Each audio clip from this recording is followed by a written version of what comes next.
Many along Lake Ontario hope to hear some good news about the potential flooding in a new report from the International Joint Commission. That's right. Liam Healy spoke to one homeowner who lived through both the 2017 and 2019 flooding events for a look at what he's seeing from his backyard this spring.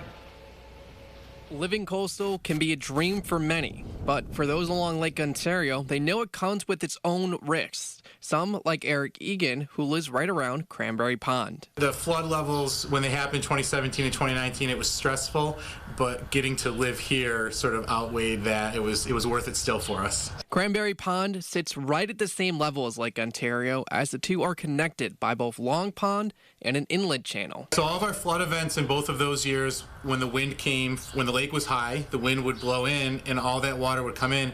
Traditionally, it could go to the pond to escape our yards, but when the ponds were level with the lake, there was nowhere for the water to go. Since then, Egan and others have done what they can to mitigate their risk if they ever see a repeat of 2017 or 2019. For a lot of the neighbors along the shoreline here, we've all sort of raised our yards up a little bit. We've fortified with pumps in between houses, along foundations, some pumps in the basement. We doubled those up that we didn't have before.